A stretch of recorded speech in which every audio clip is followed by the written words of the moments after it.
నమస్కారం అండి. SB news 9550కి స్వాగతం సుస్వాగతం. ఏ రోజు వార్త ఆ రోజు మనకు అప్డేట్ కావాలంటే ఎస్బీ న్యూస్ 9550 ఛానల్ను మీరు సబ్స్క్రైబ్ చేసుకుంటే ప్రతిరోజు వార్త మీకు అప్డేట్గా ఉంటుంది.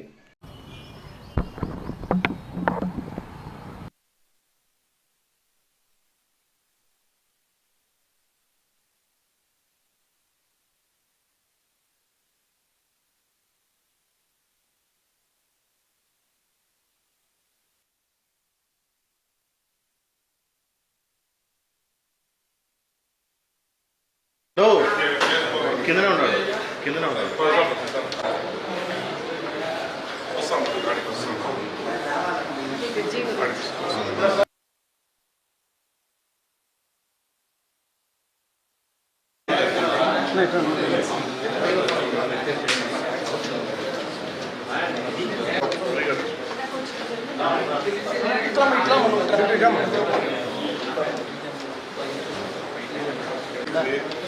కంప్లీట్ అయిపోయి 2 months అయిపోయింది. ద్వారా శాంక్షన్ తర్వాత మేము తీర్మానం చేశాం. కానీ ఇంతవరకు ఎటువంటి పనులు మొదలు కాగా ప్రజల నుంచి తీవ్ర ఒత్తిడి ఉంది. 4 ఇళ్ళు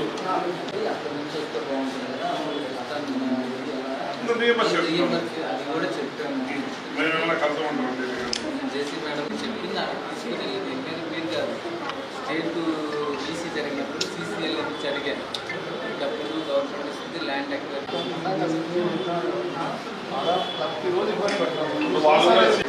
కూడా జనరల్ ఫండ్స్ కాకుండా గవర్నమెంట్ ఇస్తానన్నారు కదా, ఆ డబ్బులతో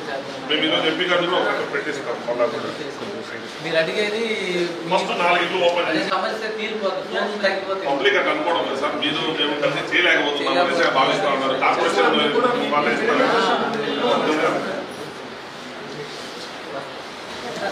అందరికీ నమస్కారం.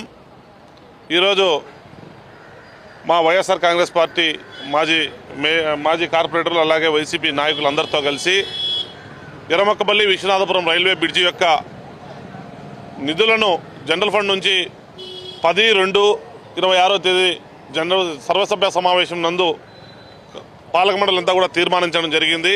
మరి నిధులు కార్పొరేషన్ నుంచి ఇవ్వడానికి కూడా సిద్ధంగా ఉన్నారు. ఈ నిధులు ఇవ్వడానికి సిడిఎంఏకి రాసినప్పుడు వాళ్ళు గవర్నమెంట్కు నుంచి పర్మిషన్ తీసుకునే సమయంలో అక్కడి నుంచి నిధులు ఇస్తామని చెప్పి చెప్పడం జరిగింది.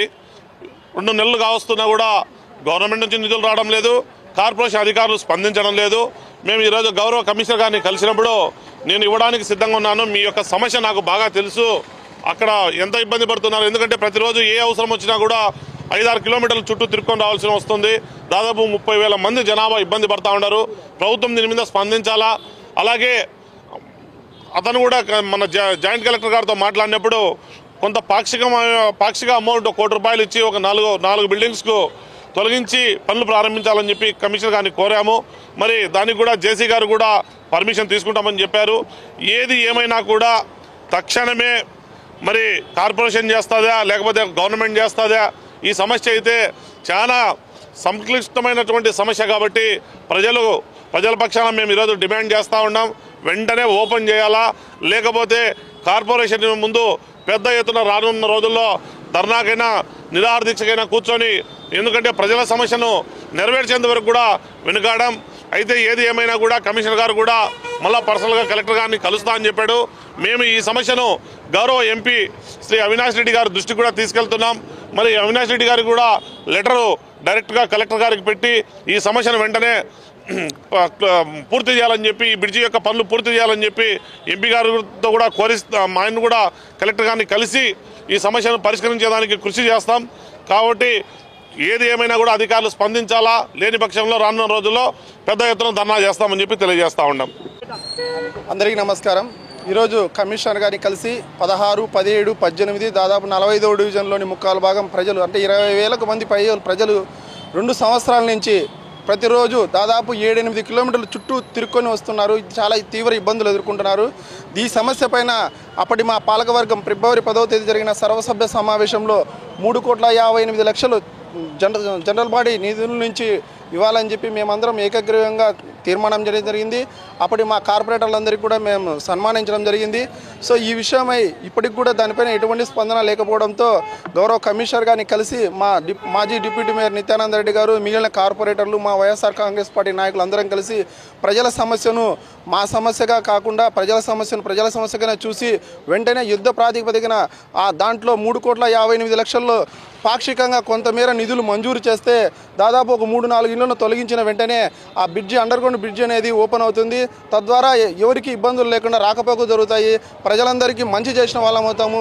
అధికార పక్షమైన ప్రతిపక్షమైన ప్రజలకు మంచి జరగడానికి ప్రయత్నం చేయాలని ఈ సందర్భంగా మేము ఆయనకు విజ్ఞప్తి చేయడం జరిగింది. ఆయన కూడా సానుకూలంగా స్పందించారు.